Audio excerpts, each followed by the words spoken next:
আসসালামু আলাইকুম সবাইকে। তোমাদেরকে আমি 2 থেকে 3 দিন আগে একটা অ্যানাউন্সমেন্ট দেওয়া ছিল। খুবই ইম্পর্টেন্ট একটা ক্লাস নিব, সেটা হচ্ছে রসায়নের গাণিতিক সমাধান। তোমরা কেমিস্ট্রি কৃষিগুচ্ছের প্রশ্ন খুললেই দেখবা প্রতি বছর 20টার মধ্যে মিনিমাম 5 থেকে 6টা, ম্যাক্সিমাম হচ্ছে 7-8টা কোয়েশ্চেন শুধুমাত্র গাণিতিক অংশ থেকেই থাকে। কেমিস্ট্রিতে কিন্তু গাণিতিক অংশ খুব বেশি নাই, শুধুমাত্র পরিমাণগত রসায়নে কয়েকটা বেশি আছে, আর বাকি চ্যাপ্টারগুলোতে একটা বা দুইটা টাইপ থাকে।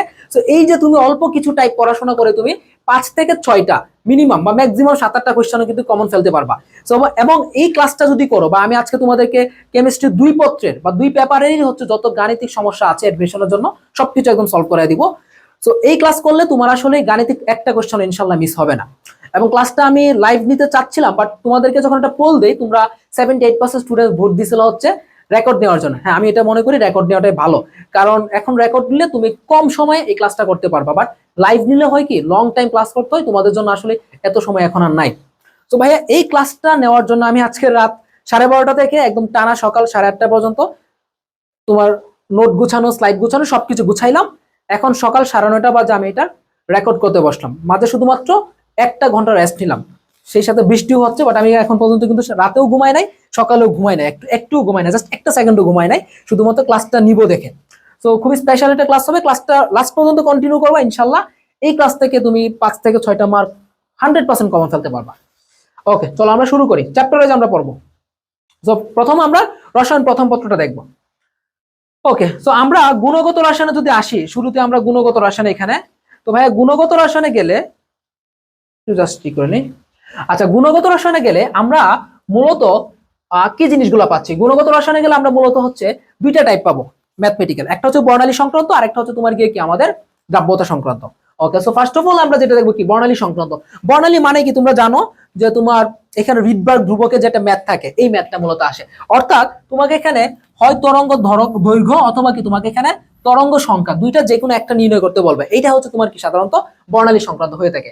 তো আমাদের এখানে বলছে কি হাইড্রোজেন পারমাণবিক বর্ণালীর, আচ্ছা এখানে একটু একটু কারেকশন হবে, সেটা হচ্ছে তোমার কি বামারের হাইড্রোজেন পারমাণবিক বর্ণালীর বামারের বামারের তৃতীয় লাইনে তরঙ্গ দৈর্ঘ্য এবং তরঙ্গ সংখ্যা নির্ণয় করো। তো আমরা এই কোশ্চেনটা সলভ করতে গেলে আমি তোমাদেরকে বেসিক টেসিক কিচ্ছু পড়াবো না ভাইয়া, বেসিক পড়ার মতো টাইম এখন আর নাই, যা দেখাবো তাই পড়বা। এখানে মূলত আমাদেরকে দেওয়া আছে কি কি দেখো। প্রথমত বলছে কি বামারের তৃতীয় লাইন। ভাইয়া, বর্ণালী সবসময় কি হয়, উপর থেকে নিচে আসে, তাই না? ইলেকট্রনটা উপর থেকে নিচে আসে। তো নিচে যেখানে আসে সেটাকে কি বলা হয়, N1। সেখানে N1 কত হচ্ছে তাহলে? বামারের জন্য N1 মানে কত ভাইয়া? বামারের জন্য N1 মানে হচ্ছে কত? 2। তো আমরা N1 কত ধরলাম? 2 ধরলাম। এখানে N2 কত হবে? N2 দেখো এখানে কততম লাইন বলছে ভাইয়া? তৃতীয় লাইন বলছে। তো আমরা এখানে N1 এর মান কত জানি? দেখো N2 টা কিভাবে বের করতে হয়? N1 এর মান জানি আমরা 2, কততম লাইন বলছে? তৃতীয় লাইন বলছে, প্লাস কত? 3। তো আমরা টোটাল কত হচ্ছে? 5। তাহলে আমরা N2 বলতে এখানে বুঝছি কত? 5। আচ্ছা, তারপরে আর কিছু লাগবে আমাদের? আর কিছু কিন্তু প্রয়োজন নাই। রিডবার্গ ধ্রুবকের ম্যাথ এখানে আসবে না, অর্থাৎ রিডবার্গ ধ্রুবকের মান বসিয়ে ম্যাথ করার মতো কোশ্চেন সাধারণত ভার্সিটিতে কখনোই আসবে না। আচ্ছা, তো এখন আমাদের নির্ণয় করতে হবে কি, আমাদেরকে তরঙ্গ দৈর্ঘ্য, যেটাকে আমরা কি দিয়ে প্রকাশ করি? ল্যামডা দিয়ে। এবং কি তরঙ্গ সংখ্যা, প্রথমত আমরা তরঙ্গ সংখ্যাটা নির্ণয় করব, তারপর হচ্ছে কি আমরা গিয়ে তরঙ্গ দৈর্ঘ্যটা নির্ণয় করব। ল্যামডাটা হয়তো উল্টা হয়েছে নাকি আমি জানি না, ল্যামডা দিতে গিয়ে আমি সবসময় ভুল করি। ওকে, সো আমরা মেইন ফর্মুলাতে চলে যাই। আমরা জানি হচ্ছে কি, তোমার সূত্রটা কি মেইনলি এই যে তরঙ্গ সংখ্যা ইকুয়াল 1 বাই তরঙ্গ দৈর্ঘ্য ইকুয়াল রিডবার্গ ধ্রুবক 1/n1 square minus 1/n2 square, তাই না? আচ্ছা, তো আমরা যদি এখন সলভিং এ চলে যাই, তো প্রথমত আমরা এটা সলভ করব। আমরা প্রথমত এখানে তরঙ্গ সংখ্যাটা নির্ণয় করি। তরঙ্গ সংখ্যা নির্ণয় করতে গেলে তাহলে আমাদের কি আসতেছে? রিডবার্গ ধ্রুবক।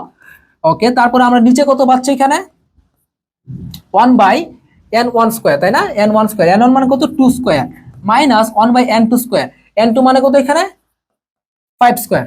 ওকে, আচ্ছা, তাহলে আমরা এখানে কত পাচ্ছি দেখো তো? রিডবার্গ ধ্রুবক 1/4 মাইনাস কত? 1/25। ওকে, তাহলে আমরা দেখো কত যাচ্ছে এখানে। এইখানে লসাগু যদি আমরা নেই, তাহলে দেখো এখানে লসাগু নিলে 25 আর 4 এর মধ্যে লসাগু হচ্ছে শুধুমাত্র 100 হবে। ওকে, তো 100 যদি নেই, তাহলে এখানে কত থাকতেছে? আমার এখানে থাকবে 25, আর এখানে থাকবে কত? 4। ওকে, তাহলে আমরা এখানে আরেকটু সলভ করি। এখানে কত আসতেছে আমার? 21 আর h ডিভাইডেড কত? 100, তাই না? তো এই যে দেখো, যখন রিডবার্গ ধ্রুবকটা দেবো উপরে আসতেছে, তখন মনে রাখবে কি এটা তরঙ্গ সংখ্যা।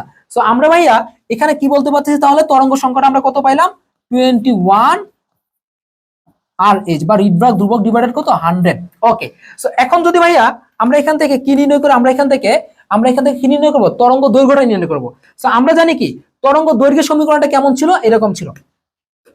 তরঙ্গ দৈর্ঘ্য সমীকরণ ছিল কি 1/λ, যেটাই 1/λ সেটাই কি তোমার এখানে তরঙ্গ সংখ্যা, তাই না? তাহলে আমরা 1/λ ইকুয়াল কত পাচ্ছি এখানে 21 আর h ডিভাইডেড কি 100, বা এখন যদি আমরা উল্টা করে ফেলি ল্যামডা ইকুয়াল কত হবে 100 ডিভাইডেড আর h রিডবার্গ ধ্রুবক। সো এখানে তোমাকে হয় তরঙ্গ সংখ্যা নির্ণয় করতে বলবো অথবা তরঙ্গ দৈর্ঘ্য, বেশিরভাগ সময় তরঙ্গ দৈর্ঘ্য নির্ণয় করতে বলে। তো তরঙ্গ দৈর্ঘ্য নির্ণয় করলে কিন্তু অনেকেই কি করে জানো, এই পর্যন্ত উত্তরটা নির্ণয় করে অ্যান্সার দিয়ে আসে বা অ্যান্সার জায়গায় চলে আসে। তো কথা হচ্ছে ভাই এখানে যেটা আসছে যখন রিডবার্গ ধ্রুবকটা লব হিসেবে থাকবে ভগ্নাংশের, তখন সেটা হচ্ছে গিয়ে কি তরঙ্গ সংখ্যা। বাট যখন রিডবার্গ ধ্রুবকটা তোমার ভগ্নাংশের হর হিসেবে থাকবে তখন এটা হচ্ছে কি তরঙ্গ দৈর্ঘ্য। সো খুবই ইম্পর্টেন্ট, এই টাইপ থেকে কিন্তু কোয়েশ্চেন আসতে পারে। অর্থাৎ গুণগত রসায়নে যে দুইটা টাইপ আছে, একটা হচ্ছে কি তরঙ্গ দৈর্ঘ্য মানে বর্ণালী, আর একটা হচ্ছে তোমার কি দ্রাব্যতা সংক্রান্ত। এই দুইটা টাইপ থেকে কিন্তু দুইটা কোয়েশ্চেন আসতে পারে, খুবই ইম্পর্টেন্ট কোয়েশ্চেন। দুইটা না আসলেও একটা কোয়েশ্চেন মিনিমাম আসবেই। সো এই কোয়েশ্চেনটা খুবই ইম্পর্টেন্ট। ওকে, তারপরে চলো আমরা যদি যাই, আমরা পরের স্লাইডে গেলাম।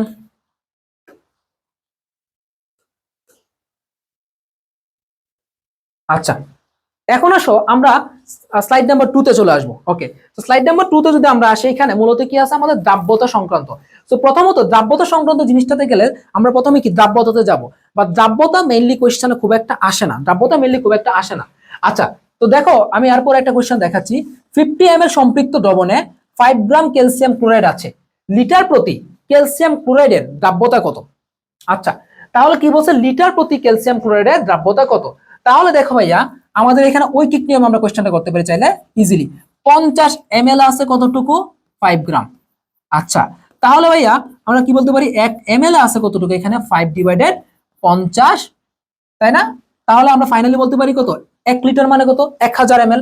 সো আমরা বলতে পারি কত 1000 ml এ কতটুকু আছে, তাই না? 1000 ml এ কতটুকু থাকবে 5 ইনটু 1000 ডিভাইডেড কত 50। আমরা যদি একটু এখানে কাটাকাটি করি তাহলে আমরা এখানে অ্যানসারটা পাচ্ছি, এখানে 5 দিয়ে এটা কাটলে কত আসবে 10, তাই না? এটা দিয়ে এটা কাটলে কত হবে 100। সো আমরা পাচ্ছি কত আলটিমেটলি 100 পাচ্ছি। দ্রাব্যতাটা কত পাচ্ছি এখানে আলটিমেটলি আমরা 100 পাচ্ছি। সো এই যে দ্রাব্যতার কোশ্চেনগুলো কিন্তু খুব একটা আসে না, খুবই রিয়ার, এবং এটা থেকে আসার সম্ভাবনাটাও কম। সো দ্রাব্যতা তোমরা চাইলেই ঐকিক নিয়মে কিন্তু করতে পারো, কঠিন কিছু না, চাইলেই তোমরা ঐকিক নিয়মে তোমরা করতে পারবা। সো এই হচ্ছে কি লিটার প্রতি ক্যালসিয়াম ক্লোরাইডের দ্রাব্যতাটা কত, ঠিক আছে? তো এইটা হচ্ছে তোমার কি আমাদের লিটার প্রতি দ্রাব্যতা। ওকে, নেক্সট আমরা যদি যাই,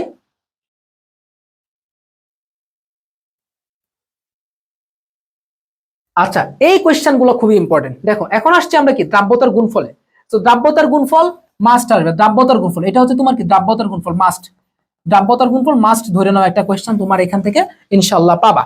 সো দ্রাব্যতার গুণফল থেকে মূলত দেখো কোয়েশ্চেন গুলো কি 25 ডিগ্রি সেলসিয়াস তাপমাত্রায় সিলভার ক্লোরাইডের দ্রাব্যতার গুণফল কত? তাহলে আমাদের এখানে কার দ্রাব্যতার গুণফলটা নির্ণয় করতে বলছে? Silver chloride.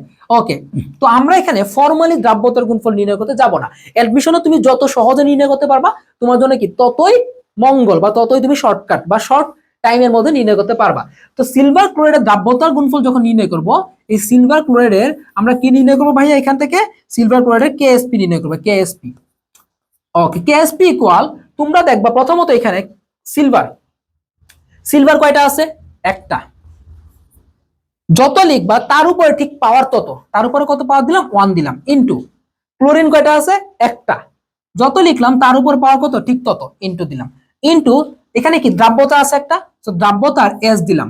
আমরা উপরে যা যা লিখলাম এখানে ঠিক তাই যোগ করবো 1 + 1, তাহলে আমাদের কত আসতেছে এস স্কয়ার। তাহলে দেখো এখানে বোঝাচ্ছি মূলত কি, এখানে দেখো তোমাকে যখন একটা যৌগ দেওয়া থাকবে বা একটা দ্রবণে যৌগ দেওয়া থাকবে, তখন সেই দ্রবণটার তোমার যেমন সিলভার ক্লোরাইড, এখানে সিলভার প্রথমত দেখবে কি প্রথম যে ক্যাটায়নটা কয়টা আছে, যেমন সিলভার কয়টা আছে একটা, যত আছে ঠিক তত লিখে তার উপর পাওয়ার তত। যেমন আমাদের এখানে সিলভার একটা ছিল, আমি এখানে এই জন্য পাওয়ার কত দিলাম 1। তার পরবর্তীতে ক্লোরিন কয়টা ছিল? একটা ছিল, এই জন্য এটার উপর পাওয়ার দিলাম কত 1। তারপর আমরা কি করলাম একটা এস দিলাম, সূত্রের এস, এস দিয়ে কি করলাম আমরা উপরে যত লিখছি ঠিক তার পাওয়ারে ঠিক তত যোগ করে দিলাম, শেষ। সো আমাদের অ্যান্সার কত আসতেছে এস স্কয়ার। সো আমরা যদি এই জায়গায় অন্য একটা আরেকটা সলভ করতে পারি আমরা চাইলে, তাই না? আমরা কিন্তু চাইলে আরো একটা সলভ করতে পারি। ধরো আমি যদি বলি এখানে ভাই ক্যালসিয়াম ক্লোরাইডের দ্রাব্যতার গুণফল কত হবে, তাহলে ক্যালসিয়াম ক্লোরাইডের। সো আমরা ক্যালসিয়াম ক্লোরাইডটা কিভাবে নির্ণয় করতে পারি? দেখো এখানে আমরা KSP ইকুয়াল, দেখো ক্যালসিয়াম কয়টা আছে? একটা আছে ভাইয়া, 1 এর উপর পাওয়ার 1 ইনটু ক্লোরিন কয়টা আছে? দুইটা আছে ভাইয়া, তো 2 এর উপর পাওয়ার 2 into S two the power 1 plus 2, তাহলে কত আসতেছে? 4s কিউব, তাই না? 4s cube. তারপর ধরো আমরা যদি এখানে অ্যালুমিনিয়াম ক্লোরাইডের দ্রাব্যতার গুণফল নির্ণয় করতে চাই, আমরা চাইলে কি করতে পারি? এখানে অ্যালুমিনিয়াম ক্লোরাইড, ধরো আমরা চাইলাম কোনটা? Aluminium chloride, aluminium chloride. তো এইটার ক্ষেত্রে যদি আমরা নির্ণয় করি তাহলে কত আসতেছে? অ্যালুমিনিয়াম কয়টা এখানে? একটা, 1 এর উপর পাওয়ার 1 ইনটু ক্লোরাইড কয়টা এখানে? তিনটা, 3 এর উপর পাওয়ার 3 into S two the power 1 plus 3, কত আসতেছে? 27 S টু দি পাওয়ার 4। তো ভাইয়া মোট কথা হচ্ছে কি, তোমার এখানে বড় কোনো ভ্যালু দেওয়া থাকবে না যে তোমাকে নির্ণয় করতে হবে, তোমাকে জাস্ট এই টাইপের দেওয়া থাকবে যে এত তাপমাত্রায় এটা দ্রাব্যতা কত, ওইটা দ্রাব্যতা কত। তুমি যেটা করবা, ক্যাটায়নের যত, যে কয়টা ক্যাটায়ন থাকবে তার উপর পাওয়ার তত, যে কয়টা অ্যানায়ন থাকবে তার উপর পাওয়ার তত। তো আশা করি স্ট্রাকচারটা বুঝতে পারছো। এখন আসো, যদি কখনোই বলা থাকে যে ভাইয়া, যে এখানে কোশ্চেনে বলা থাকে যে দ্রাব্যতা, যে এই কোশ্চেন বল দ্রাব্যতা equal 1.1 into 10 to the power -12, তো বললো যে -12 বা যা একটা বললো, যে ধরো যে এখানে দ্রাব্যতার মানটা দেওয়া আছে, তো তোমাকে বললো যে এতটুকু দ্রাব্যতা হইলে ক্যালসিয়াম ক্লোরাইডের দ্রাব্যতার গুণফল কত, ধরো এই কথাটা বলে ফেললো। তো তখন তুমি কি করবো ভাইয়া? তখন করবো হচ্ছে কি, এই যে আমরা এখানে কত লিখলাম? 4s কিউব, তুমি জাস্ট এখানে 4s কিউব লিখলাম, তাই না? তুমি জাস্ট s এর ভ্যালুটা বসাবা, তাহলে কত হবে? 4 ইনটু s এর ভ্যালু কত? 1.1 ইনটু 10 ইনভার্স 12 হোল কিউব। তো তার মানে বুঝাচ্ছি কি, আমি এখানে কোনো ম্যাথ সলভ করাচ্ছি না, এটা আমি জাস্ট বুঝাচ্ছি তোমাকে যদি দ্রাব্যতা দেওয়া থাকে তুমি জাস্ট s এর জায়গায় সেই দ্রাব্যতার মানটা বসাই দিবা, আর কোনো কাহিনী করা লাগবে না। বাট এটা আসার সম্ভাবনা খুবই কম। মেইনলি তোমার কি এখানে এই সহজ সহজ জিনিসগুলো আসে, যে এটা দ্রাব্যতার গুণফল কত, ওটা দ্রাব্যতার গুণফল কত। সো আশা করছি তোমরা দ্রাব্যতার গুণফলগুলো খুব ইজিলি ইনশাআল্লাহ এটা সলভ করতে পারবা। তোমরা প্রয়োজনে আমাকে এখানে একটা কমেন্টে একটা দ্রাব্যতার গুণফল তোমরা একটু সলভ করে দিতে পারো চাইলে। আমি যদি বলি এখানে কোনটা,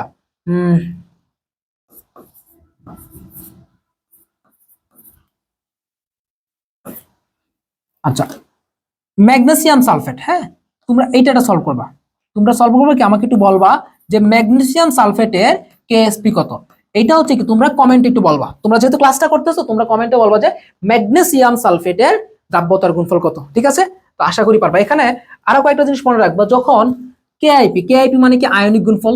কেআইপি যখন কি হয়? কেএসপির চেয়ে বড় হয়, দ্রাব্যতার গুণফলের চেয়ে বড় হয়, তখন এটা কি হবে? দ্রবণটা অধঃক্ষেপ করে। এটা থিওরি কথা যেহেতু, তো তারপর আমি বলে দিলাম এই কথাটা, কারণ থিওরি থাকলেও ম্যাথমেটিক্যাল ক্লাসে বললাম আসে জিনিসটা। এনিওয়ে, সো আমরা ভাইয়া মোটামুটি কেমিস্ট্রি যে দুইটা টাইপ, জাস্ট বর্ণালী এবং হচ্ছে দ্রাব্যতার গুণফল, দুইটা থেকে প্রশ্ন আসার সম্ভাবনা অনেক বেশি, ঠিক আছে? তো ভালো করে অবশ্যই অবশ্যই দেখে রাখবো ভালো করে। আচ্ছা, তারপর আসো মৌলের পর্যায়বৃত্ত ধর্ম রাসায়নিক বন্ধন। এখানে আসলে কোনো ধরনের গাণিতিক সমাধান কোয়েশ্চেন নাই মেইনলি। তো মৌলের পর্যায়বৃত্ত ধর্মে দেখবা কিন্তু কোনো ধরনের ম্যাথমেটিক্যাল কোয়েশ্চেন নাই। যেমন বলতে পারো ভাইয়া সংকরায়ন নির্ণয় করতে তো আমরা হচ্ছে ম্যাথমেটিক্যাল মানে শর্টকাট ব্যবহার করি, বাট এক্স্যাক্টলি ওটা শর্টকাটের জন্য ব্যবহার করি, বাট এটা কিন্তু গাণিতিক প্রয়োগ না। তো এই জন্য আমাদের মৌলের পর্যায়বৃত্ত ধর্ম রাসায়নিক বন্ধন অর্থাৎ কেমিস্ট্রি 3rd চ্যাপ্টারে কোনো ধরনের গাণিতিক অংশ নাই, সো এটা আমাদের স্কিপ করলাম, ঠিক আছে? আচ্ছা ওকে, এখন আসো আমাদের 4th চ্যাপ্টার রাসায়নিক পরিবর্তন। বেশ কিছু গাণিতিক সমস্যা আছে এখানে, ক্যাপিকেসি আছে, পিএইচ নির্ণয় আছে, সো অর্ধায়ু আছে, বেশ কয়েকটা কোশ্চেন কিন্তু এখানে আছে। তো ফার্স্ট অফ অল আমরা যাবো কি ক্যাপিকেসি নির্ণয়। ক্যাপিকেসি টাইপ 1 কি আমাদের ক্যাপিকেসি। ওকে, তো ক্যাপিকেসি দেখো খুবই ইম্পর্টেন্ট কিন্তু। এখন এখানে দেখো আমাদের একটা কোশ্চেন দেওয়া আছে, আমি একটা কোশ্চেন দিয়ে তোমাদেরকে ক্যাপিকেসি সম্পূর্ণটা সলভ করে দিচ্ছি।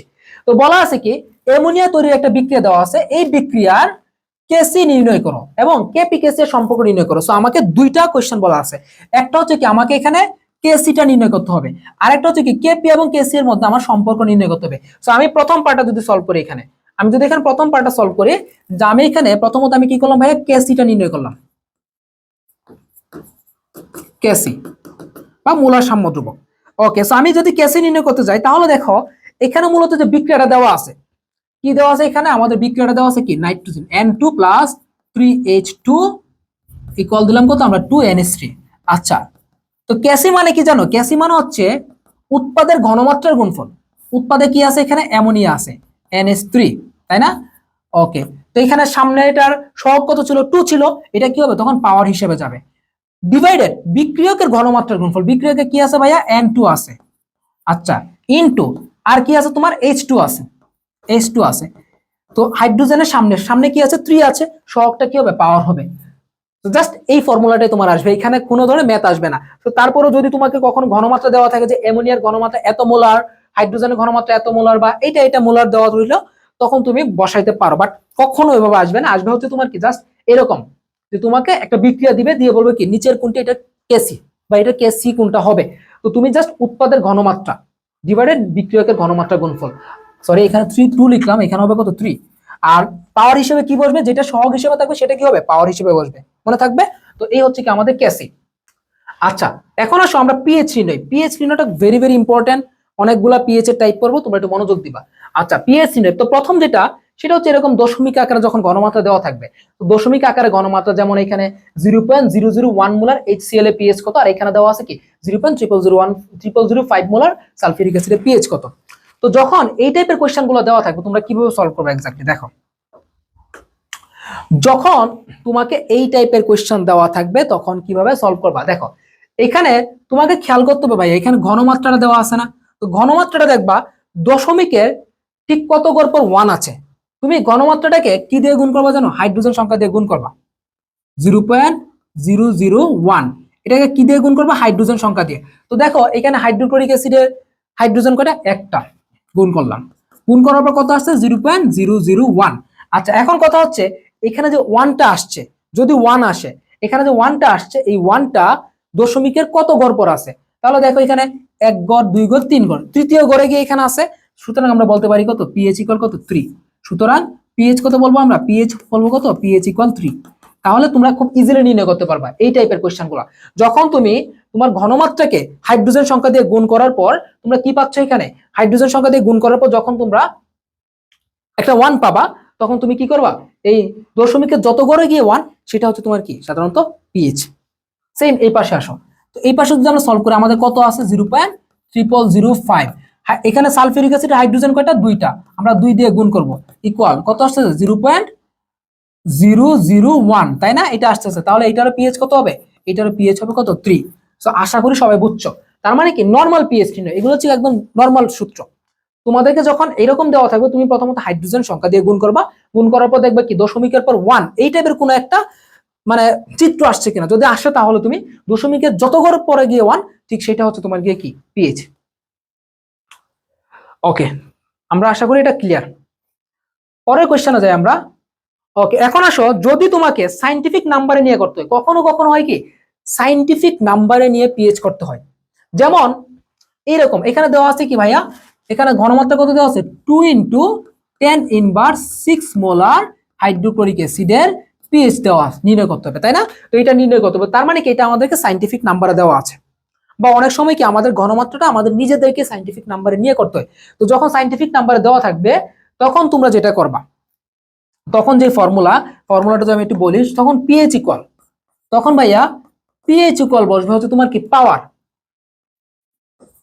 পাওয়ারটা।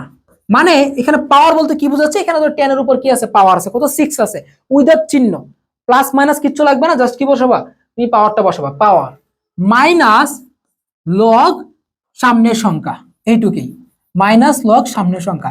এটাকে আসলে আমি এই শর্টকাটটা যখন আমি দিব তখন আসলে এটা সামনের সংখ্যা ছাড়া আমি আর কিছু বলতে পারি না। তো দেখো পাওয়ার মাইনাস লগ সামনের সংখ্যা, তাহলে দেখো আমরা যদি এখানে পিএইচটা নির্ণয় করতে চাই তাহলে কত আসতেছে ভাইয়া, এখানে আসতেছে কত আমাদের পাওয়ার মাইনাস লগ সামনের সংখ্যা, পাওয়ার কত 6। ওকে 6 বসাইলাম, মাইনাস লগ সামনের সংখ্যা কত লগ 2। আচ্ছা ভাইয়া এখন কথা হচ্ছে ভাইয়া আমি তো সবকিছু ঠিকঠাক করলাম, বাট লগ 2 এর মান আমি কিভাবে জানবো, আমার হাতে তো ক্যালকুলেটর নাই।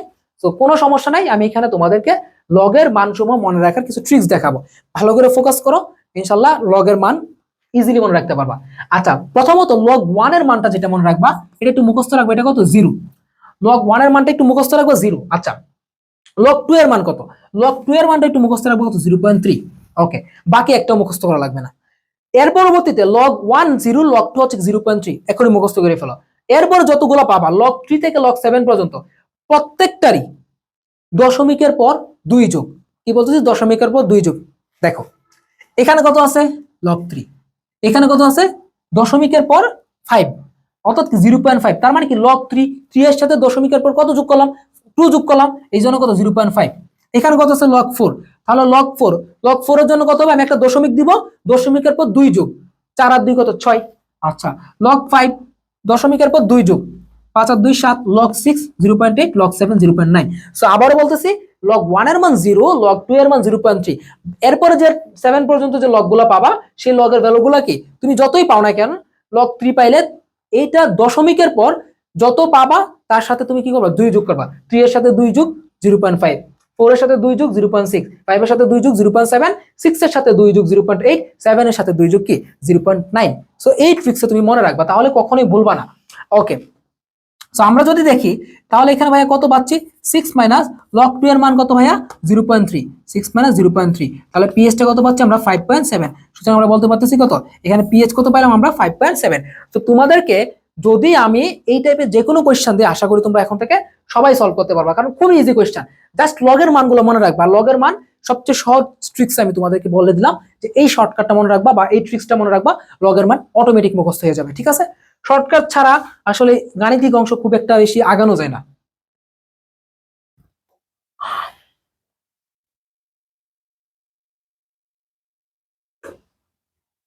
আচ্ছা এখন আসো, এরপরে কি বলা আছে যে হাইড্রোক্লোরিক অ্যাসিডের পিএইচ 3.7। আচ্ছা এতক্ষণ আমরা কি বললাম যে ঘনমাত্রা দেওয়া আছে, আমাকে মোলারিটিটা দেওয়া ছিল, আমি কি নির্ণয় করলাম, পিএইচটা নির্ণয় করলাম। বাট এখন ঠিক আমরা উল্টাটা করবো। দেখো এখন আমাকে পিএইচটা দেওয়া আছে। আচ্ছা দেখি তো মাইক্রোফোন চলে কিনা, রেকর্ড ক্লাস যদি মাইক্রোফোন আনফরচুনেটলি অফ হয় আমার পুরো ক্লাসের পরিশ্রমটা বৃথা যাবে। আচ্ছা দেখো আমার এখন কি করতে হবে, পিএইচ থেকে ঘনমাত্রা নির্ণয় করতে হবে, ঠিক উল্টা কাজটা। ওকে, তো আমাকে দেওয়া আছে এখানে হাইড্রোক্লোরিক অ্যাসিডে পিএইচ কত দেওয়া আছে ভাইয়া 3.7। তো আমি এটাকে কি করব, এখানে আমি ঘনমাত্রায় নিয়ে যাব। দেখো আমরা কি করব, তো আমরা যখন আমরা কি করছিলাম ভাইয়া, ঘনমাত্রা থেকে পিএইচ নিয়েছিলাম।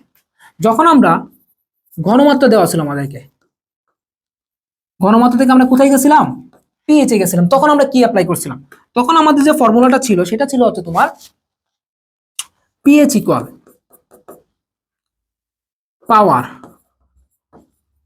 মাইনাস লগ সামনের সংখ্যা। এইটা ছিল হচ্ছে কি আমাদের সূত্র। তো এখন দেখো আমরা ঠিক এইটাকে যখন উল্টায় নিতে পারবো, মানে এইটাকে যখন আমরা উল্টায় নিতে পারবো, তখনই কিন্তু আমরা এখানে কি পিএইচ থেকে আমরা ঘনমাত্রাটা নির্ণয় করতে পারবো। ওকে, তো দেখো আমরা কিভাবে কি করি, জাস্ট একটু খেয়াল করো, চমক দেখবা শুধুমাত্র, কত সহজ দেখবা শুধু। আচ্ছা খেয়াল করো, এখানে পিএইচ কত দেওয়া আছে 3.7 ইকুয়াল, তোমরা যে কাজটা করবা 3.7 যেই সংখ্যাটা দেওয়া থাক তার পরবর্তী, আবার বলতেছি তার পরবর্তী পূর্ণ সংখ্যাটা নিবা। সো 3.7 এর পরবর্তী পূর্ণ সংখ্যা কত, আমরা 4। এখন আমি এখানে কত বাড়াইলাম সেটা মাইনাস করব, মাইনাস 0.3। তাহলে আমরা আগে কত করছিলাম 3.7 ছিল, এটাকে আমি 4 মাইনাস 0.3 লিখলাম। জাস্ট আমি কি করলাম 3.7 এর পরবর্তী পূর্ণ সংখ্যাটা দিলাম এবং এটাকে মাইনাস করলাম, কি যতটুকু বেশি নিয়েছিলাম সেটা মাইনাস করে দিলাম। সো আমাদের কোনো সমান সমান হয়ে গেছে কিন্তু। ওকে, এখন আসো আমরা 4 মাইনাস 0.3 কে কত লগ বলতে পারি, আমরা জানি কি লগ 2 এর মান কত, লগ 2 এর মান কত আমরা জানি 0.3। এই জন্য কি আমরা 0.3 কে আমি লগ 2 হিসেবে লিখতে পারি, পারি তো। আচ্ছা তো আমাদের এই যে একটু আগে আমি মুছে ফেলছি যদিও, এই যে একটু আগে ছিল কি pH equal power minus log সামনের সংখ্যা, তাই না, এরকম ছিল। সো আমরা কি এখানে এই ফর্মুলাটা ফেলতে পারি না, তাহলে আমরা বলতে পারি কি এখানে পিএইচ ইকুয়াল, এখানে পিএইচ ইকুয়াল পাওয়ার, পাওয়ার হিসেবে আমরা ধরতে পারি কাকে 4 কে, মাইনাস লগ সামনের সংখ্যা, লগ সামনের সংখ্যা লগ 2, সামনের সংখ্যা কত 2। সো বুঝতে পারছো তো, আমরা এই স্ট্রাকচারটা আমরা যদি এখানে কনভার্ট করি তাহলে হয়ে গেছে না। আচ্ছা তো আমাদের এইটাকে এখন দেখো আমরা কিভাবে একদম সরাসরি ঘনমাত্রা নিয়ে যাই।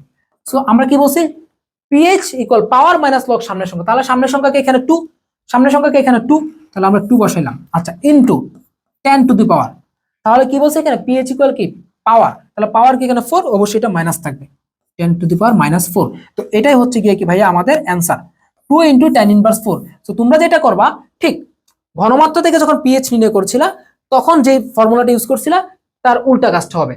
এখানে মেইন কাজটা সেটা হচ্ছে তোমার কি যত তোমাকে দেওয়া থাকবে পিএইচটা, তুমি তার পরবর্তী পূর্ণ সংখ্যাটা যখন ধরে ফেলতে পারবা তারপর তুমি মাইনাস করবা, মাইনাস করলে যে মাইনাসটা যতটুকু করছো এই মাইনাসটাকে কি করবা শুধুমাত্র লগের ভ্যালু দিয়ে কি করবা কনভার্ট করে ফেলবা। কনভার্ট করার পর তুমি কি করবা লগের ভ্যালু যত আছে এটাকে সামনে নিয়ে আসবা, সামনে নিয়ে এসে তুমি কি করবা ইনটু সামনের সংখ্যাটাকে পাওয়ার হিসেবে দিয়ে দিবা বা ইনভার্স হিসেবে দিয়ে দিবা, তাহলেই শেষ। তো আমরা বলতে পারি কি হাইড্রোক্লোরিক অ্যাসিডের পিএইচ যখন 3.7 তখন এটার ঘনমাত্রা কত 2 × 10⁻⁴ মোলার। তো এটাও কিন্তু ইম্পর্টেন্ট কম, বাট তোমার টাইপে তো পড়ছে তাই না, এই এই জিনিসটা ইম্পর্টেন্ট কম কিন্তু, বুঝছো, এতটা ইম্পর্টেন্ট না।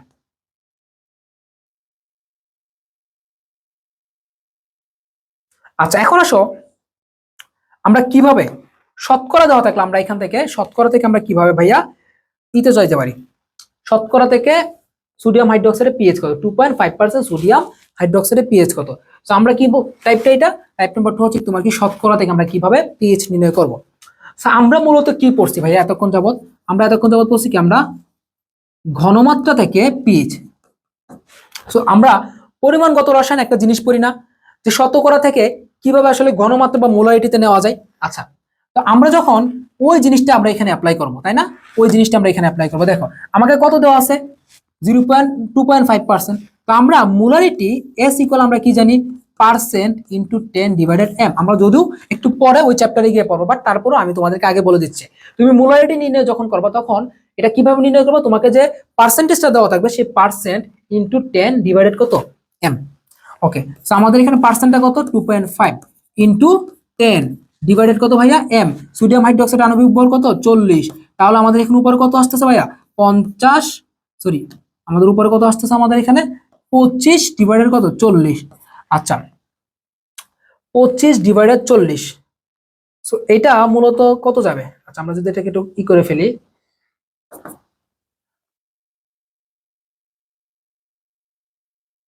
0.625, ঠিক আছে, এটা কত যাবে এখানে 0.625।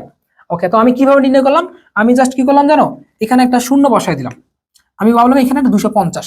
তো আমরা 250-এর মধ্যে 40 কতবার যাচ্ছে 4 6 24, 6 বার যাচ্ছে তাই না, কত যাচ্ছে ভাইয়া 6 বার যাচ্ছে তাই তো। ওকে 6 বার, তো 4 6 24 কত 240। তো 240-এর চেয়ে একটু বেশি আছে এজন্য কত 6.25। বাকিটা আমি আমার মাথা দিয়ে করছি। তো এই হচ্ছে কি 0.625, ঠিক আছে। তো আমি এখানে কি একটা শূন্য বাড়াইছিলাম এই জন্য কি আমার আসছিল কত 6.25। এই জন্য কি করলাম দশমিকটাকে আমি একটা ঘর বামে নিয়ে আসলাম, এটা হচ্ছে কি হাতে ক্যালকুলেশন, বুঝছো। তো দশমিকটাকে আমি একটা ঘর বামে নিয়ে আসলাম কেন, কারণ আগে আমি উপরে কি করছিলাম একটা শূন্য দিছিলাম। যখন তোমরা উপরে কোনো শূন্য দিবা, উপরে যখন কোনো শূন্য দিবা তখন কি করবা উত্তরে একটা দশমিক বামে নিয়ে আসবা। যদি তুমি নিচে শূন্য যাও তখন উত্তরে কি করবে একটা দশমিক ডানে নিয়ে যাবা, এটা কিন্তু মনে রাখতে হবে। আচ্ছা তো আমরা এখান থেকে কি বলতে পারতেছি, তাহলে আমরা বলতে পারছি এখানে কত আসবে 0.625। আচ্ছা তো 0.625 হচ্ছে কি আমাদের ঘনমাত্রা। আচ্ছা তো আমরা এটা কি পাইলাম ঘনমাত্রা পাইলাম। এখন আসো আমরা ঘনমাত্রা থেকে পিএইচ এ যাব। তো আমি কিন্তু 0.625 কে সরাসরি পিএইচ নির্ণয় করতে পারি না, বাট এটাকে আমি কি করতে পারি 6.25 ইন্টু 10⁻⁻1, তাই না। আমি এটাকে সাইন্টিফিক নাম্বার ট্রান্সফার করতে পারি, আমি দশমিকটা একটা করে ডানে নিলাম এজন্য কি 10⁻1 দিলাম। ভাইয়া দেখো পিএইচ যেহেতু নির্ণয় করবো আমার এখানে আর এক্সট্রা করে না 0.25টা রাখার দরকার নাই, এটাকে আমি বাদ দিয়ে দিলাম। এগুলো কোনো ব্যাপার না, বুঝছো, মান নির্ণয় করলে এগুলো কোনো ব্যাপার না। সো এইসব পয়েন্ট এগুলো বাদ দিয়ে করবা। 6 ইন্টু 10⁻1 এটা কিসের মতো লাগতেছে বলো তো দেখি, সাইন্টিফিক নাম্বারের মতো। এখন সাইন্টিফিক নাম্বার মতো লাগলে আমরা কি করবো প্রথমত পাওয়ারটা সামনে আনবো, power minus log, power minus log সামনের সংখ্যা লগ 6, সামনের সংখ্যা কত 6, 1 মাইনাস লগ 6 এর ভ্যালু কত ভাইয়া, লগ 6 এর ভ্যালু হচ্ছে 0.8, তাহলে কত আসতেছে আমাদের 0.2 আসতেছে। তো এইটা কি ভাইয়া বলো, এইটা কি আমাদেরকে এখানে কি বলছে সোডিয়াম হাইড্রোক্সাইড। সোডিয়াম হাইড্রোক্সাইড মনে রাখবা অলওয়েজ অ্যাসিডের জন্য অলওয়েজ আমরা কি নির্ণয় করি জানো পিএইচ। আর বেস বা ক্ষারের জন্য আমরা অলওয়েজ নির্ণয় করি কি জানো পিওএইচ। অ্যাসিডের জন্য আমরা অলওয়েজ পিএইচ নির্ণয় করি, ক্ষারের জন্য আমরা অলওয়েজ কি পিওএইচ নির্ণয় করি। তো আমার এটা কি ছিল ক্ষার ছিল, আমার এটা ক্ষার ছিল, দ্যাটস ওয়াই এখানে যে 0.2 যেটা আসছে এটা কিন্তু ভাইয়া কোনো পিএইচ না, 0.2টা হচ্ছে কি আমার এখানে পিওএইচ। এখন আমরা পিএইচটা নির্ণয় করব। আমরা কি জানি পিএইচ প্লাস পিওএইচ ইকুয়াল কত জানি আমরা 14। তাহলে আমরা এখান থেকে পিএইচটা নির্ণয় করতে পারি কত 14 মাইনাস পিওএইচ। তো আমাকে কত দেওয়া আছে 14 মাইনাস 0.2 ইকুয়াল কত 13.8। তো আমি আবার বলতেছি তোমরা যখন ক্ষারের জন্য নির্ণয় করবে, ধরো sodium hydroxide, potassium hydroxide, ammonium hydroxide যাই দেখ না কেন, তোমাদের প্রথমত যে ভ্যালুটা আসবে প্রথমত যে ভ্যালুটা আসবে এটা কখনোই পিএইচ না, এটা হচ্ছে কি পিওএইচ। ক্ষারের জন্য আসলে পিওএইচ, অ্যাসিডের জন্য আসলে পিএইচ। তো তোমার এটা পিওএইচটা আসবে, তারপর তুমি এই জিনিসটা দিয়ে, তারপর তুমি কি করবে ভাইয়া, এই জিনিসটা দিয়ে, এই জিনিসটা দিয়ে তুমি শুধুমাত্র পিএইচ প্লাস পিওএইচ কি ইকুয়াল 14 আমরা জানি সবাই। তো এটা দিয়ে তুমি কি করবে, এখানে জাস্ট কনভার্ট করে ফেলবা, আর কিচ্ছু না। এই জিনিসগুলো কিন্তু মাথায় রাখবা, ছোটখাটো ভুলগুলাই কিন্তু তোমাদের পরীক্ষার হলে সবচেয়ে বেশি হয়। তো ছোটখাটো ভুলগুলো করবে না। আবারও বলতেছি, অ্যাসিডের জন্য পিএইচ, ক্ষারের জন্য পিওএইচ। ঠিক আছে, ওকে। এই ক্লাসে যা পড়াচ্ছি ভাই, একটা কোশ্চেনও ইনশাআল্লাহ মিস যাবে না গাণিতিকের। ওকে, এখন আসো একটু মানে একটু টাফ টাইপের কোশ্চেন। মানে আমাদের যে হ্যাসেলবার্গ যে সমীকরণটা আছে ওখান থেকে, সমপরিমাণ 0.5 মোলার অ্যামোনিয়া ও 0.5 মোলার অ্যামোনিয়াম ক্লোরাইড দ্রবণের মিশ্রণের পিএইচটা কত? আচ্ছা, এখানে পি কেবি দেওয়া আছে কত তোমার 4। আচ্ছা, তো আমরা দুইটা সূত্র একটু মনে রাখবো। পিএইচ ইকুয়াল অ্যাসিডের ক্ষেত্রে, যখন আমাদের অ্যাসিডের ক্ষেত্রে, আবার বলতে দুইটা সূত্র একটু মনে রাখবা। অ্যাসিডের ক্ষেত্রে পিএইচ ইকুয়াল পি কেবি প্লাস লগ লবণের ঘনমাত্রা ডিভাইডেড কি তোমার অ্যাসিডের ঘনমাত্রা। ঠিক আছে। আচ্ছা, যখন এটা ক্ষারের ক্ষেত্রে আসবে, ক্ষারের ক্ষেত্রে আসবে তখন এটার পিএইচ হবে কত?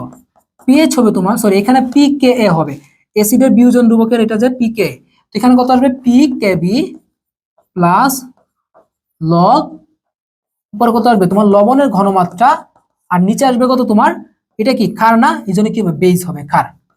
তো আমি আবার বলতেছি, তুমি জাস্ট এই জিনিসটা একটু ফর্মুলাগুলো মনে রাখবা, বই থেকে দেখতে পারো, এখান থেকে স্ক্রিনশট রাখতে পারো। ফর্মুলাগুলো জাস্ট মনে রাখবা, তার পরবর্তীতে দেখবা তোমরা কিভাবে ইজি করতে পারো।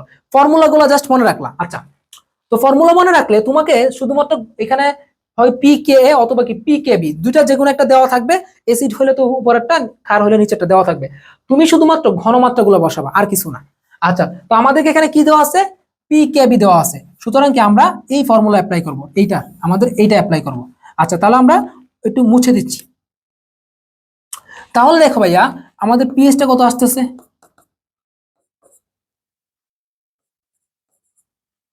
প্লাস লগ অ্যাসিড লগ লবণের ঘনমাত্রা, লবণটাকে এখানে অ্যামোনিয়াম ক্লোরাইড, লবণের ঘনমাত্রা অ্যামোনিয়াম ক্লোরাইড ডিভাইডেড কত ক্ষারের ঘনমাত্রা, ক্ষারটাকে এখানে অ্যামোনিয়া, অ্যামোনিয়া হচ্ছে কি ক্ষার। তো এই হচ্ছে কি আমাদের ফর্মুলাটা। তো আমরা যদি এখানে পিকেবি, পিকেবি কত দেওয়া আছে, এখানে আমাকে 4 দেওয়া আছে, আমি বসাইলাম 4 প্লাস লগ অ্যামোনিয়াম ক্লোরাইডের ঘনমাত্রা কত 0.5 মোলার, তোমার অ্যামোনিয়ার ঘনমাত্রা কত 0.5 মোলার, 4 প্লাস লগ 1 কত আসতেছে 4 প্লাস লগ 1 এর মান কত 0, তাহলে আলটিমেটলি কত আসতেছে 4 আসতেছে। আরো একটা জিনিস বলে দিচ্ছি, তোমাদের দেখবা মানে এইসব অ্যাডমিশন টেস্টে বেশিরভাগ সময় কি জানো, তোমার লবণের ঘনমাত্রা এবং হচ্ছে তোমার কি ক্ষার অথবা অ্যাসিড, যেটা দেখতে কেন, এদের দুইটার ঘনমাত্রাই না সমান সমান হয়, যাতে করে স্টুডেন্টরা এখানে লগের যে তোমার এখানে ভ্যালুটা বের করে, এখানে যাতে তোমার কত আসে লাস্টে 1 আসে, কারণ 1 আসলে স্টুডেন্টরা সহজে তোমার এটা কি করতে পারবে, নির্ণয় করতে পারবে। তো বেশিরভাগ ক্ষেত্রেই তোমার সমান ঘনমাত্রা দেওয়া থাকে। ঠিক আছে, তো আশা করছি বুঝতে পারছো। তো এখানে যদি আমার অ্যাসিডের ক্ষেত্রে দেওয়া থাকতো, আমি জাস্ট তোমাকে পি কে অথবা কি পি কেবি দুইটা যে কোনো একটা দেওয়া থাকবে, তুমি শুধুমাত্র কি উপরে লবণ একটা বসাবা, আর নিচে হচ্ছে তোমার কি অ্যাসিড বা ক্ষারের ঘনমাত্রা বসাবা, বসিয়ে শুধুমাত্র এই ফর্মুলাতে করে ফেলবা, শেষ। সো এইটা হচ্ছে তোমার কি পিএইচ এর মধ্যে যদি কঠিন কোশ্চেন আসে তাহলে এগুলো আসে, বুঝছো সবাই? ওকে,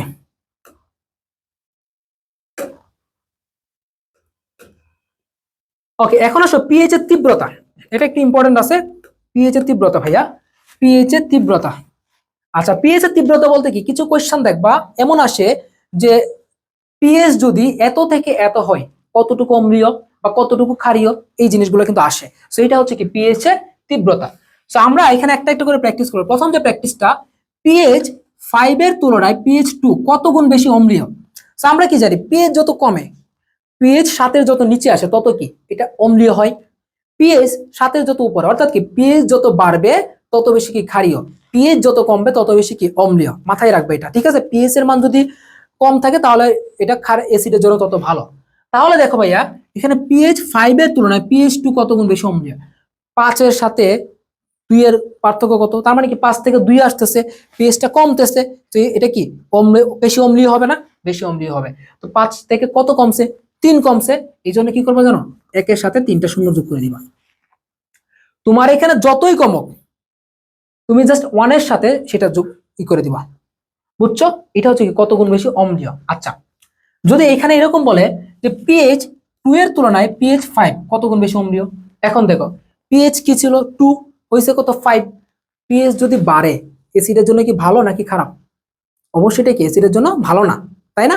তো pH বাড়লে কি অ্যাসিডের জন্য সেটা কি ভালো না, কারণ হাইড্রোজেন আয়নের ঘনমাত্রাটা কমে যায়। তো এটা কি অ্যাসিডের জন্য ভালো না। তার মানে কি আমরা যেটা করব, এখানে তোমার কত আছে, তোমার 2 এর তুলনায় কত আসছে, তোমার 5 হইছে, কত বাড়ছে, মানে 3 বাড়ছে। তাহলে আমরা এখানে কত ধরবো জানো, tan ইনভার্স 3, বা আমরা এটাকে বলতে পারি কত 0.001, তাই না? এটাই বলতে পারি 0.001। বুঝছো? tan inverse 3। তাহলে মনে রাখবা, অথবা আমরা যখন এইটা করতেছিলাম pH 5 এর তুলনায় pH 2 কত গুণ বেশি অম্লীয়, সো pH যেহেতু কমতেছিল সুতরাং এটা অম্লত্বটা বাড়তেছিল। তাহলে কত আমাদের কত কম ছিল, 3 কম ছিল। এই জন্য আমরা কি করবো, এখানে tan এর উপর পাওয়ার 3 বসাবো, অথবা কি এটা 1000। আর এখানে কি করলাম আমরা, যেহেতু আমরা pH-টা বাড়তেছে তার মানে অ্যাসিডের জন্য এটা ভালো না, সুতরাং কি আমরা -3 বসাইলাম, tan এর উপর -3 বসাইলাম, এই জন্য কত 0.001। আচ্ছা, তারপর আসো এখানে কোশ্চেনটা, আচ্ছা এইটা আসো, এরপর নিচের কোশ্চেনটা আসো। এখন দেখো কোশ্চেনটা কি বলছে, ভাই pH 5 এর তুলনায় pH 2 কত গুণ কম অম্লীয়। মাথাটা একটু খাটাও ভাইয়া। এখানে বলছিল কি বেশি অম্লীয়, এখানে কি বলছে কম অম্লীয়, তার মানে কি পজিটিভ দিকে যাচ্ছে, মানে কি কম বলছে। তাহলে যখন বলবে কি কম অম্লীয়, তখন মনে রাখবা কি এখানে 1000 গুণ, 1000। কেন 1000? কারণ কি বলছে, আগে বলছে কি কত গুণ বেশি, বাট আসলে কি বেশি হচ্ছিল না, আসলে কি কমতেছিল, বাট এখানে কি আসলেই কমতেছে এবং কি চাইছো কি কমা, এই জন্য কি 1000 হয়েছে। 1000 কেন, এখানে কি 5 থেকে 2 হয়েছে মানে কি 3, এই জন্য কি আমরা 10⁻³ বা 1000 ধরলাম। pH 2 এর তুলনায় pH 5 কত গুণ অম্লীয়, pH 2 এর তুলনায় pH 5 কত গুণ অম্লীয়, কত গুণ কম অম্লীয়। তো এখানে কম বলছে না বেশি বলছে সেটা বুঝবা। আচ্ছা, pH 2 থেকে যখন pH 5 হচ্ছে, এটা কি pH-টা বাড়তেছে, মানে কি অ্যাসিডের তীব্রতা কি বাড়তেছে না কমতেছে? এটা অ্যাসিডের জন্য ভালো কি, ভালো নাকি খারাপ? খারাপ, কারণ অ্যাসিডের pH যত বাড়বে অ্যাসিডের জন্য তত ভালো না। বাট এখানেও কি বলছে, ভালো না বা কমটাই বলছে। তার মানে কি এটা pH অ্যাসিডের জন্য ভালো না, পাশাপাশি এটা কি কমটাই বলছে। সো কম যেহেতু বলছে, সুতরাং এটা কত হবে, 2 এর তুলনায় 5 কত গুণ কম অম্লীয়, সুতরাং কত হবে 10⁻³। তাহলে কত আসছে আমার এখানে 1000। বুঝছো সবাই? তার মানে কি pH যত বাড়বে সেটা কি তত কম অম্লীয় হবে, এবং কত গুণ কম অম্লীয় হবে, 10⁻³ গুণ কম। এরপরে দেখো pH 2 এর তুলনায় pH 5 কত গুণ বেশি ক্ষারীয়। এখন যখন ক্ষারীয়ের কথাটা আসছে, pH 2, প্রথমে pH-টা কত ছিল 2, তারপর কত হয়েছে 5, কি বলছে কত গুণ বেশি বলছে। দেখো আমরা কি জানি, pH এর পরিমাণ যত বাড়বে ক্ষারের জন্য কি তত ভালো। আচ্ছা, এটা ভালো বেশি, পাশাপাশি আমাদেরকে কোশ্চেনে চাইছিল কি বেশিটাই চাইছে, তার মানে কি পজিটিভ, প্যারালাল হয়ে গেছে, সমান সমান। এই জন্য আমরা এটাকে কি ধরবো ভাইয়া, 2 থেকে 5 হয়েছে মানে কি 1000, সুতরাং কত 10⁻³ ইকুয়াল কত 1000। একটু প্যাচ না লাগায়া বারবার এই জিনিসটা দেখবা, তোমাকে দেখতে হবে যে এটা কি প্যারালালি কিনা। যেমন আমি প্রথমে যেটা ছিল কি, আমাকে বলছে যে pH 5 এর তুলনায় 2 এটা অম্লীয় কিনা। আচ্ছা, pH 5 থেকে যখন 2 হচ্ছে তখন কি এটা অ্যাসিডের জন্য ভালো হচ্ছে। সাথে কি বলছে, এটা কি কত গুণ বেশি, বেশিটাও কি ভালো। তার মানে কি বেশি এবং কি অ্যাসিডের জন্য ভালো, দুইটা কি প্যারালাল হয়ে গেছে। বাট এখানে দেখো 2 থেকে 5 হচ্ছে, এটা অ্যাসিডের জন্য ভালো না, বাট এখানে কি বলছে কত গুণ বেশি। তার মানে কি যে জিনিসটা ভালো না সেটা কি কখনো বেশি হবে না, তার মানে কি এটা নেগেটিভ হয়ে গেছে, প্যারালাল হয়েছে না, এই জন্য কি আমরা এটাকে মাইনাস দিলাম। এখানে যেমন কি ছিল pH 5 এর তুলনায় pH 2 কত গুণ অম্লীয়, কম অম্লীয়, এখানে কথাটা কি বলছে কম। তো দেখো 5 এর তুলনায় 2, তার মানে কি pH 5 থেকে যত 2 হচ্ছে এটা কি অ্যাসিডের জন্য ভালো, অ্যাসিডের জন্য ভালো না, বাট এখানে আমাদের বলছে কি কম। তার মানে কি এটা কি দুইটা বিপরীত বা দুইটা কি আলাদা আলাদা হয়ে গেছে। এই জন্য কি করলাম আমরা, সরি, কম অম্লীয়, তার মানে কি এখানে কম বলছে, তার মানে কি দুইটা বিপরীত হইতেছে ভালো, বাট বলছে কি বিপরীত। এই জন্য আমরা কি করলাম, এখানে তোমার একটা মিনিট, এখানে একটু মিস্টেক হয়েছে, এটা হচ্ছে তোমার কি আমাদের tan ইনভার্স 3 হবে, এখানে কত হবে tan ইনভার্স 3 বা 0.001 হবে। যেহেতু তোমার এখানে কি pH 5 এর তুলনায় 2 হয়েছে, অ্যাসিডের জন্য ভালো হয়েছে, বাট আমাদের বলছে এখানে কম বলছে, নেগেটিভ বলছে, সুতরাং কি আমরা এটাকে মাইনাস ধরলাম। এখানেও কি দেখো পিএইচ 2 এর তুলনায় পিএইচ 5, 2 থেকে 5 হচ্ছে পিএইচ, অ্যাসিডের জন্য কি খারাপ, বাট আমাদেরকে বলছে কি তোমার কম বলছে। তো জিনিসটাও অ্যাসিডের জন্য খারাপ, বাট এখানে কি বলছে কম বলছে, তার মানে কি এটা প্যারালাল, এজন্য কি 10⁻3। ওকে, তো আশা করি বুঝতে পারছো।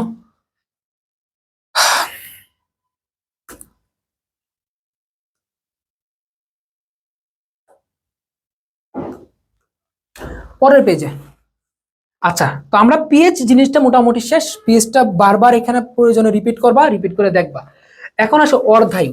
অর্ধায়ুটা আসলে এতটাও আসে না, বাট মাঝে মধ্যে চলে আসে। তো অর্ধায়ুটা আমরা দেখবো।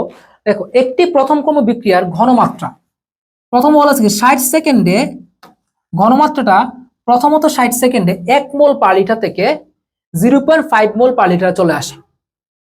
তাহলে প্রথমত তার এটা কত ছিল 1 মোল, তাহলে প্রথমত তার এটা ছিল কত 1 মোল পার লিটার, আসছে কতটুকুতে 0.5 মোল পার লিটারে। আচ্ছা, বিক্রিয়াটির ঘনমাত্রা 2 মোল পার লিটার থেকে 0.5 মোল পার লিটারে আসতে কত সেকেন্ড সময় লাগবে? ওকে, তাহলে দেখো এখানে 1 মোল থেকে 0.5 মোল আসতে কতটুকু সময় লাগছিল তার 60 সেকেন্ড। তাহলে এখানে কত ছিল 1, আর এখানে কত 0.5, কতটুকু কমছে বলো তো দেখি? অর্ধেক পরিমাণ কমছে। মনে রাখবা, যখন কোনো কিছুর অর্ধেক পরিমাণ কমে, এই অর্ধেক পরিমাণ কমতে যে সময়টা লাগে সেটাকে বলা হয় কি তার অর্ধায়ু। এই জন্য আমরা বলবো কি এখানে অর্ধায়ু কত টি হাফ। টি হাফ কত ভাইয়া, কতটুকু 60 সেকেন্ড। তার মানে কি 60 সেকেন্ড এটা সবসময় অর্ধেক কমে, বুঝছো? 60 সেকেন্ডে কি অর্ধেক কমে। তো এখন আমাদেরকে বলছে যে বিক্রিয়াটির ঘনমাত্রা 2 মোল পার লিটার থেকে 0.5 মোল পার লিটারে নেমে আসতে কত সেকেন্ড সময় লাগবে। তো আমরা যদি ওইটা কমপ্লিট করতে যাই, দেখো আমাদেরকে দেওয়া আছে কত ভাইয়া 2 মোল পার লিটার, তাই না? 2 দেওয়া আছে। আচ্ছা, আমরা জানি কি এখানে অর্ধেক কত 60 সেকেন্ড। আচ্ছা, 2 মোল থেকে এটার অর্ধেক কত হবে? 2 মোল থেকে এটা অর্ধেক করলে কত আমাদের হবে 1। 2 মোল থেকে আমরা এটাকে যখন অর্ধেক করলাম তখন কি এটা 1 মোলার। আচ্ছা, 1 মোলারকে আমরা যখন অর্ধেক করলাম তখন কত 0.5 মোলার। তোমাদেরকে নিচে যে ঘনমাত্রাটা দেওয়া থাকবে, নিচে লাস্ট যে ঘনমাত্রা দেওয়া থাকবে, তুমি সব সময় প্রাইমারি বা প্রথম ঘনমাত্রা থেকে অর্ধেক কমাইতে কমাইতে লাস্ট ঘনমাত্রা পর্যন্ত যাবা, যে কয়বারই যাক। আমি যেমন কি করলাম, এখানে প্রথমে 2 মোলার ছিল, অর্ধেক কমায় কত করলাম 1 মোলার, এটাকে মোলার দিয়ে দিই নাহলে অনেকে প্যাচ লাগাবা। 2 মোলার ছিল, এটাকে অর্ধেক কমায় 1 মোলার নিলাম, আরো অর্ধেক কমায় 0.5 মোলার নিলাম। তো আমাকে এখানে 0.5 মোলারই বলা ছিল। তো এখন দেখো 2 মোলার থেকে 1 মোলার, এখানে কি অর্ধায়ু, এই জন্য এখানে কত সেকেন্ড 60 সেকেন্ড। 1 মোলার থেকে 0.5 মোলার, এটার জন্য কি এটা অর্ধায়ু, এখানে কত সেকেন্ড 60 সেকেন্ড। তো আমরা যদি ওভারঅল এখানে যোগ করে ফেলি 60 যোগ 60 কত আসতেছে ভাইয়া 120 সেকেন্ড। তো আমরা দেখো খুব ইজিলি জাস্ট একটু মাথায় কাটাইলে কিন্তু এটা সূত্র প্রয়োজন হয়। তো এটা হচ্ছে কি অর্ধায়ু, তুমি জাস্ট অর্ধেক অর্ধেক কমাবা। তো অর্ধেক অর্ধেক কমাবা, তাহলে দেখবা কিন্তু এটা হয়ে যাচ্ছে। ঠিক আছে, ওকে।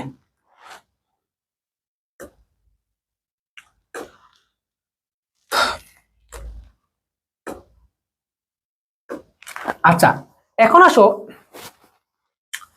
একটি প্রথম ক্রম বিক্রিয়ায় অর্ধায়ু 15 মিনিট হলে হার ধ্রুবক কত? এটা বাউতে 6-7 সেশনে আসছিল। তো এটা খুবই লেস ইম্পর্টেন্ট, বাট যেহেতু আমি গাণিতিক পড়াচ্ছি এই জন্য হচ্ছে তোমাদেরকে আমি এটা কোয়েশ্চেনটা দিলাম, তার মধ্যে বাকৃবিতে আসছে। তো প্রথম ক্রম বিক্রিয়ার অর্ধায়ু 15 মিনিট হলে হার ধ্রুবক কত? এটা যেটা মনে রাখবা, হার ধ্রুবক, বা আমরা মনে রাখতে পারি আমাদের সূত্র আছে একটা এখানে, অর্ধায়ু টি হাফ ইকুয়াল 0.693 ডিভাইডেড কি হার ধ্রুবক কে। সো এটা হচ্ছে কি এখানে সূত্র, অর্থাৎ অর্ধেক হচ্ছে কি 0.693 ডিভাইডেড কে।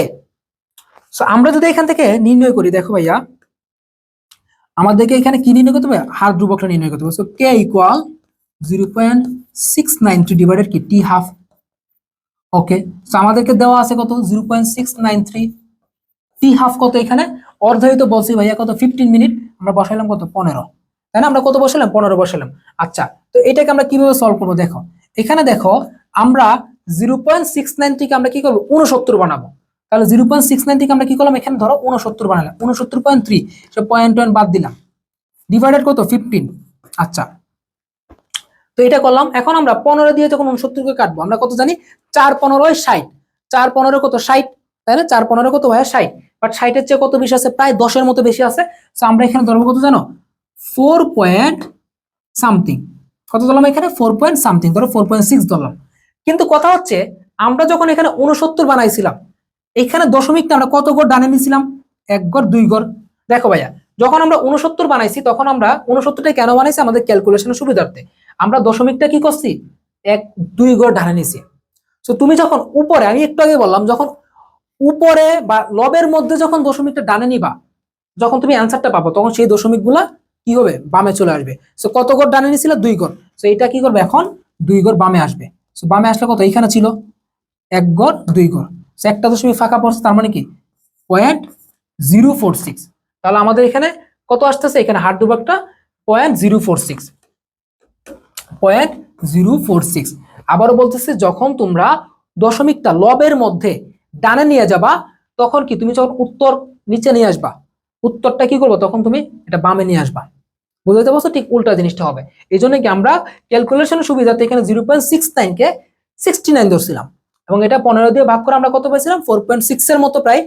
এবং আমরা কি করছিলাম, এখানে 2 ঘর যেহেতু ডানে নিয়েছিলাম, এই জন্য কি আমরা 2 ঘর বামে নিয়ে আসছি এটাকে, দশমিকটাকে, এবং আমাদের উত্তর কত, 0.046। যদি কারো ক্যালকুলেশনের প্রবলেম হয়, আমাকে বা আমাদের এখানে ভিডিওর কমেন্টও বলতে পারো, অথবা টেলিগ্রামে ডিসকাশন গ্রুপে বলতে পারো, তোমাদেরকে ক্যালকুলেশনের জন্য আলাদা একটা ক্লাস নিয়ে দিব। আচ্ছা, তো আমাদের রাসায়নিক পরিবর্তন শেষ। কর্মমুখী রসায়নে কোনো গাণিতিক কোনো কোয়েশ্চেন নাই, ঠিক আছে? কর্মমুখী রসায়নে কোনো গাণিতিক কোয়েশ্চেন নাই, সো এটা নিয়ে টেনশন করার কিচ্ছু নাই। ওকে, আমরা পরের চ্যাপ্টারে যাব। সেই পরের চ্যাপ্টারে যাওয়ার আগে আমি 1 মিনিট রেস্ট নিয়ে নিচ্ছি, ভিডিওটা একটু পজ করে নিচ্ছি। ওকে, পানি খেয়ে নিই।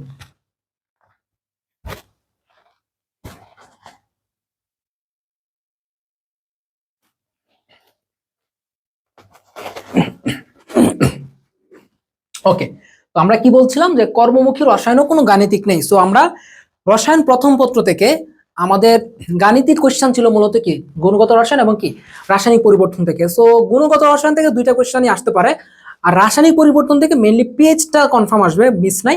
ক্যাপিকেসিও দিতে পারে, অথবা অর্ধায়ু। অর্ধায়ুতে সম্ভাবনাটা কম, বাট পিএইচ ক্যাপিকেসি 2টা থাকতে পারে, অথবা শুধু পিএইচটাও থাকতে পারে, বলা যায় না।